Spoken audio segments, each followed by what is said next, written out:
What's up, you guys, and welcome to the very first Next Step Outdoors product review, and I'm absolutely fired up to be bringing you this video finally. What I've done is taking 4 of the absolute cheapest trail cameras on Amazon.com, compared them against each other head to head, tested them for the last month and a half, and I will be bringing those results to you today, so stay tuned. If you're anything like me, you absolutely love running trail cameras, but hate spending $100, $150, even $200 to get a good trail camera. Trail cameras are debatably the very top scouting tool that we have available to us as hunters. And I have way too many properties to spend $100, $150, and $200 to get a good trail camera to cover each of these properties. So my goal was to find a camera that was way below the average price point, that got the job done, and I want to share those results with you. If you like hunting videos, tips, and gear reviews, subscribe to my YouTube channel and hit the like button. Let's get into it.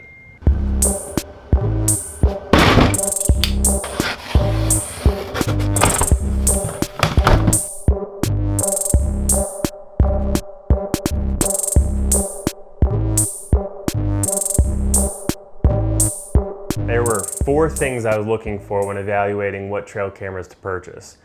The first criteria that I considered was the camera must be below $50. In my experience, there's a really good market for cameras in the $100, $120 price range.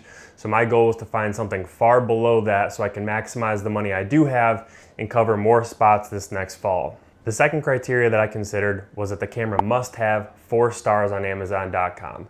So I combed through all of the reviews, all of the star rankings, and even looked at some of the customer submitted trail cam pictures to make my decisions on what cameras to pick. The third criteria I used to make my decision on what trail cameras to buy was that it had to have at least 12 megapixels. In my opinion, 12 megapixels is kind of the benchmark for a good trail camera, so I made that the absolute baseline, and I think I ended up getting 2 that advertised 12 megapixels and 2 that advertised 16 megapixels. The fourth and final part of this criteria is that it was not a well-known brand. There's a lot of lower level trail cam companies that I don't really care for based off prior experience, so I wanted to go out, find something completely new that I'd never tried, and use it for this experiment. The first camera that made the cut was by Letscom. The price point was right at $40. It boasted a 16 megapixel camera, 0.4 second trigger speed, 1080p video, and 22 low glow infrared LEDs. The second camera that made the cut is by 8man, and I've actually seen this camera a lot on Amazon, so I wanted to give it a chance for myself. It's right around $40, 16 megapixel camera, 1080p video, 0.5 second trigger speed, and 26 no glow infrared LEDs. Number 3 is from Togard, and this one is again right at the $40 price point, 12 megapixels this time, 0.5 second trigger speed, 1080p video, and I'm not sure exactly how many LED bulbs in here, but it does say 20 meters. Last but certainly not least, Cam 4 comes from Campark. This one is a 12 megapixel camera, 1080p video.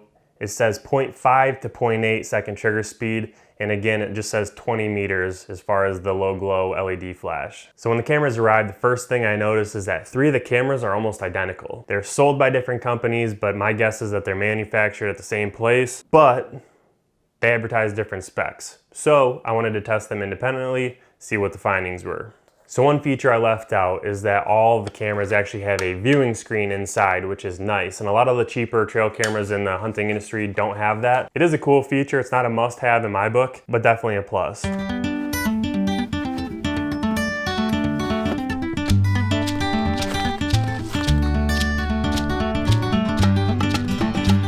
that was pretty cool. I came out here to shoot this video and I literally just walked back here and there's a doe. So this is my backyard. I live in the middle of the city. I got 1 acre, but there's a doe bedding area, my neighbors, and there's kind of some swampy stuff on the other side of the road here. So there's all sorts of deer traffic that goes through here. You can see this trail behind me just beat down, and how I set these cameras up, they're all angling the same way, all about the same height. And the only thing that might have went wrong is that the infrared flashes, I guess, overlap between the cameras and some of them got bleached out. So we'll see. If that's the case, I'll have to redo the test. We're gonna grab these cameras, get them back to the house, see what we got on cam. All right, let's get into the pictures. The first camera I'm gonna show you, I do not recommend at all, and that is the one by 8man. And that's the one that was most surprising to me because there was a lot of really good reviews on Amazon. And that's exactly why I wanted to conduct these tests for myself, so I knew exactly what I was buying and exactly what I was recommending to you guys. So let's take a look. So again, we have the 8man. It is a 12 megapixel camera, 1080p video, 0.5 second triggers, and 26 invisible LEDs. We'll start with the daytime pictures. As you can see, even the daytime pictures are terrible. It does have moon phase, temperature, time and date stamp at the bottom, but here you can barely even tell that's a buck. Even a stationary deer is hard to see what it is.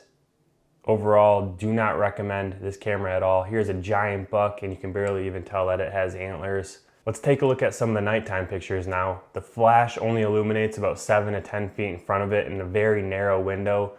Here's a buck, you can barely see it. This one has several deer in it, but you can really only see the one, and it's blurry. It doesn't seem like the deer is walking or moving very fast, and still not in good quality. Here we have a giant buck. You can tell that it has a rack, but not much else. Again, very disappointed with how the 8man performed, but let's take a look at the video. As you can see, the information bar at the bottom is no longer there. There is a time and date stamp in the bottom right corner. But even in perfect daylight, the picture quality or the video quality is not great. If this clip did not have snow as a backdrop, you wouldn't even see that these deer were moving across the screen. And here the flash is just absolutely awful. If it wasn't standing directly centered, you would not see that deer at all. The only reason you can see this buck is because there's a flash from another camera illuminating the buck. Again, not great. The next 3 cameras I'm going to show you are in no particular order, and that's because they performed almost identically. And I'm going to attest that to them being manufactured in the same factory, sold by different distributors on Amazon, but ultimately being basically the same camera. I did choose a favorite, however, there was no real hard evidence that showed that that camera was better than the other 2. So I recommend any of these 3 cameras, especially for being sub $40. But let's take a look at the pictures. First one is by Letscom. It's a 16 megapixel camera, 1080p video, 0.4 second trigger speed, and 22 low glow LEDs. We'll start with the daytime pictures. You see the moon, temperature, time and date stamp at the bottom. Great picture quality for especially under $40. Here we have a buck off in the distance. Very clear, you could tell what buck it is. You can count points if you were to zoom in. And overall, very happy with how these cameras perform. Here we have a young buck running across the screen. There were a couple that were blurry if they were dead sprint across the screen, but here you have an absolute bruiser in my backyard. Again, these are city deer. I can't hunt them, unfortunately, but I get the luxury of looking at them on a daily basis. So now we'll get into the nighttime pictures. This was right at dusk, so not a perfect example of what a nighttime picture looks like, but for being under $40 camera, the quality is absolutely phenomenal, and I would be ecstatic to get pictures like this even out of a $100 camera. Here you see a blizzard nighttime. The pictures are a little bit blurry. The buck's moving quite a bit.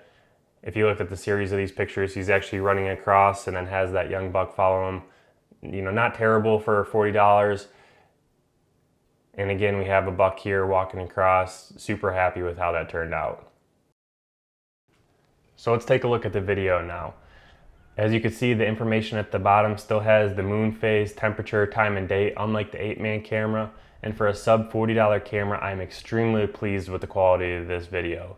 One thing I did last season was run all of my trail cameras on video mode. I felt like I learned a lot more about how the deer were acting, which directions they were traveling, versus just having a picture. And the cool part about these 3 next cameras is they all have a hybrid mode, so it takes a picture and a video at the same time. But here you have nighttime pictures, still good quality, you can count points, and definitely a lot better than the 8man. Here we have the absolute brute teasing me in daylight. Next we have Togard, and this camera has 12 megapixels, 1080p video, half-second trigger speed, and a 20-meter flash. And we'll start with daytime pictures. Here you have a buck in the distance, good quality still, not washed out. There was a little bit of blur if deer were dead sprint, but that's expected for any trail camera. Here we have that really nice buck again, great picture. It did struggle a little bit in the fog, but I don't think that's unique to that specific camera. I think any camera would. And here we have dead sprint does running across, good picture quality. Nighttime, flash reached way out there, was able to catch that buck. Did get this one a little bit blurry, but it is in the middle of a blizzard and nighttime, so that's understandable. And here we have that buck again in the blizzard, good quality, very satisfied. And another young buck walking across here. We'll get in the video here. Here's a buck who just chased this doe off. All the way out there, still crystal clear video, and I don't think it gets much better than that unless you're gonna spend $200, $250 on a trail cam. Here you got a couple does walking across in daylight, jumping the fence, even the deer are way off in the distance, you could see clearly. Overall, definitely recommend. And here's my Husky Wyatt marking his territory, making sure those deer never come back to the yard. Now we'll take a look at some of the nighttime video. And this is why I do like running video on my trail cameras. You're able to see exactly how the deer are acting, where they're going, what they're doing, and tells you a whole lot more of the story rather than just a quick picture. This one's a little bit washed out. I think it's catching a little bit of a flash from the camera next to it. Last and certainly not least is the CamPark. It's a 12 megapixel camera, 1080p video, half-second trigger speed, and 20-meter flash. Here we'll start with the daytime pictures. You have a group of does running full speed across my yard, catches them in perfect focus. Super pleased with that price range, and I would be happy again with any trail camera getting shots like this. Here, even in the middle of a blizzard, you got good pictures. Here's a buck trotting across the yard. You could count points if you were to zoom in. This one, if you look all the way in the back right corner behind my garden, you could see a deer that caught the trigger, and here is that absolute brute of a buck. Great picture quality. Now let's check out some of the nighttime pictures. This one's a little bit grainy, but it's in that awkward in between dying right at dusk. It did catch some false starts because of the blizzard, but really not that bad compared to a lot of the cameras that I run. Here you have a young buck running across the yard. It's well lit. Even in the middle of a blizzard, you're able to see this buck nice and clear. Now looking at the video, here you can see why I like running video on my trail camera so much. You can see the deer's demeanor, what they're doing, the direction they're traveling, and you learn a whole lot more about them than just a single picture or a 2 or 3 picture blast. Even the does all the way in the back, you could see well here in the neighbor's yard.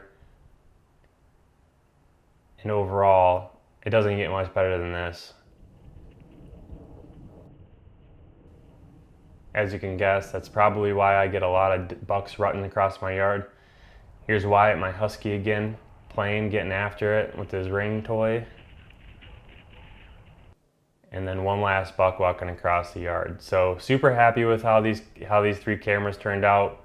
In conclusion, I can confidently put my stamp of approval on the Letscom, TowGuard, and CamPark trail cams. I encourage you to check one out. If you've ever had a trail camera stolen, you know how much it sucks to lose that intel and the dollar amount for that camera. This is a low risk, high reward situation to be able to cover a lot of areas at a low cost. I'll put the links to all these cameras down below in the description box. Feel free to check them out. If you have any questions at all, drop them in the comments and I'll be sure to respond. If you're currently not running trail cameras, you're missing out on critical intel that can help you be more successful in the fall. If you get any value at all from this video, hit the thumbs up button for me. If you like to see content like this, subscribe to my YouTube channel. Thank you guys, I love you guys, and thanks for watching.